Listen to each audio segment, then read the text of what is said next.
جاوید نے اپنے ہاتھوں سے فہیم کا ہاتھ تھاما اور مسکرا کر کہا، "ہاں، میری محبت تمہارے لیے ہمیشہ زندہ رہے گی، لیکن میری دنیا ختم ہونے والی ہے کیونکہ…" السلام علیکم دوستو۔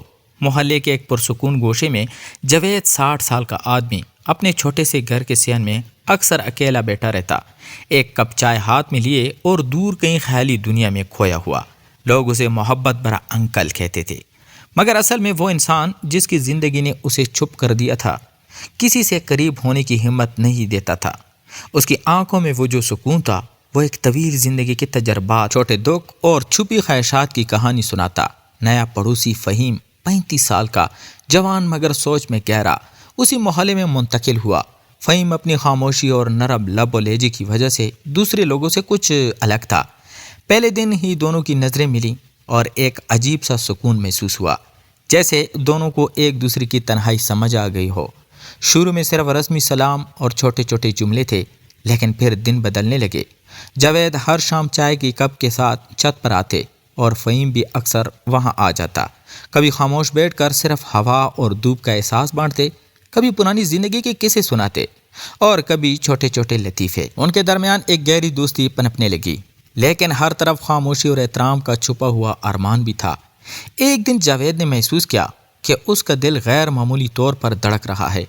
فہیم کی موجودگی میں دل کے دروازے آہستہ آہستہ کھل رہے تھے، مگر خوف بھی تھا۔ عمر، معاشرتی رکاوٹیں اور پرانی یادیں جو اسے روکتی تھی۔ وہ چھت پر بیٹھے بارش کی بوندیں دیکھ رہے تھے اور فہیم نے آہستہ سے کہا، "کبھی کبھی میں سوچتا ہوں اگر یہ لمحے رک جائیں تو کیسا ہو، بس ہم اور یہ دنیا کی آوازیں بند۔" جاوید نے ہلکی سی مسکراہٹ کے ساتھ جواب دیا، ہاں، میں بھی یہی سوچتا ہوں، اور تمہارے ساتھ تو لگتا ہے یہ خواب حقیقت بن گیا ہے۔ وہ دونوں دن محبت کا ایک نرمی بھرا سلسلہ بن گیا۔ چھت پر بیٹھ کر ایک دوسرے کے قریب بیٹھنا، ہلکی مسکراہٹ میں الفاظ بانٹنا اور کبھی کبھار ہاتھوں کا ملنا، ان سب میں ایک سکون تھا جو پہلے کبھی محسوس نہیں ہوا تھا۔ جاوید نے پہلی بار اپنی زندگی میں بغیر ڈرے فہیم کے قریب آ کر اپنی تنہائی بانٹی، مگر وقت کی لکیریں ہمیشہ سیدھی نہیں رہتی۔ ایک دن جاوید اچانک بیمار ہو گئے۔ ابتدا میں معمولی لگنے والی بیماری جلد ہی سنگین شکل اختیار کر گئی۔ فہیم روزانہ ان کے بیڈ کے پاس بیٹھتا، ہاتھ تامے رکھتا اور ہر سانس میں درد محسوس کرتا، مگر خود کو مضبوط رکھنے کی کوشش کرتا۔ جاوید کی کمزوری نے فہیم کے دل میں ایک خوف پیدا کر دیا کہ کہیں یہ سب کچھ ختم نہ ہو جائے۔ ایک شام جاوید نے آہستہ سے فہیم کی طرف دیکھا اور کہا، "فہیم، میں چاہتا تھا کہ یہ رشتہ ہمیشہ قائم رہے، لیکن شاید تقدیر نے کچھ اور لکھا ہے۔" فہیم کی آنکھیں نم ہو گئی۔ اس نے دھیرے سے کہا، "آپ مجھے چھوڑے نا، بس یہ لمحہ رک جائے۔" جاوید نے اپنی ہاتھوں سے فہیم کا ہاتھ تھاما اور مسکرا کر کہا، "میری محبت تمہارے لیے ہمیشہ زندہ رہے گی، لیکن میری دنیا ختم ہونے والی ہے۔" چند لمحوں بعد جاوید نے آخری سانس لی اور فہیم کے ہاتھ میں ہاتھ رکھتے ہوئے دنیا سے رخصت ہو گئے۔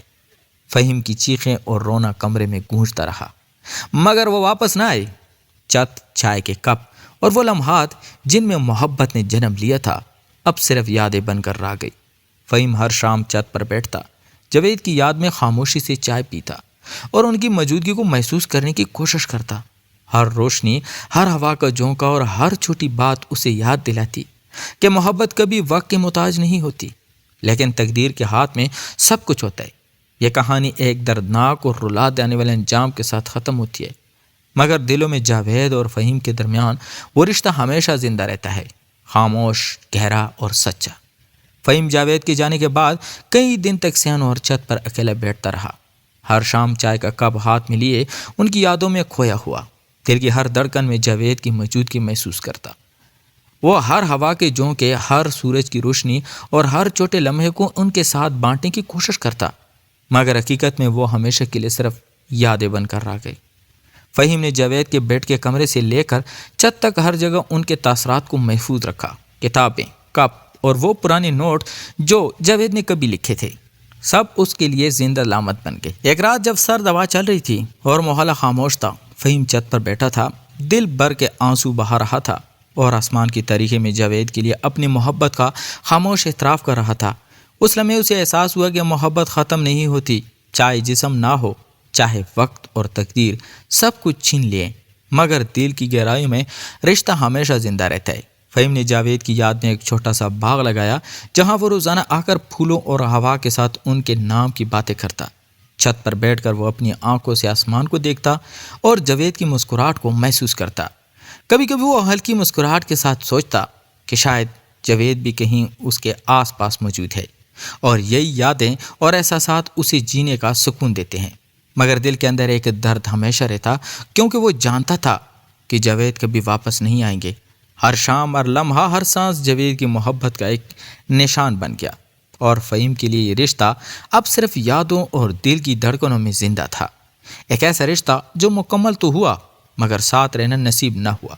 محبت کی سب سے بڑی حقیقت یہی تھی کہ کبھی کبھی دل جیت بھی لیتا ہے مگر تقدیر سب کچھ چھین لیتی ہے، اور اسی درد، سکون اور یادوں کے درمیان کہانی ختم ہو گئی۔ مگر جاوید اور فہیم کی محبت خاموش، ٹھہری اور ہمیشہ زندہ ہر لمحے فہیم کے دل میں جی رہی تھی۔ محترم دوستو، ہم نے جاوید اور فہیم کی کہانی آپ کے سامنے پیش کی، ایک محبت جو عمر، وقت اور تقدیر کے باوجود دلوں میں زندہ رہی۔ یہ کہانی دکھ بھری ہے مگر اس میں محبت کی شدت اور سچائی بھی چھپی ہے۔ اب میں آپ سے جاننا چاہتا ہوں، آپ کو کس قسم کی کہانیاں زیادہ پسند ہے؟ رومانٹک، دردناک، خوشگوار یا مزاحیہ؟ آپ چاہتے ہیں کہ اگلی کہانی میں کیا کریں اور کیا نہ کریں؟ اپنی رائے کومنٹ میں ضرور لکھیں۔ آپ کی رائے سے ہی نئی کہانیاں جنم لیں گی اور ہم سب مل کر ان لمحوں کو مزید یادگار بنا سکتے ہیں۔ شکریہ۔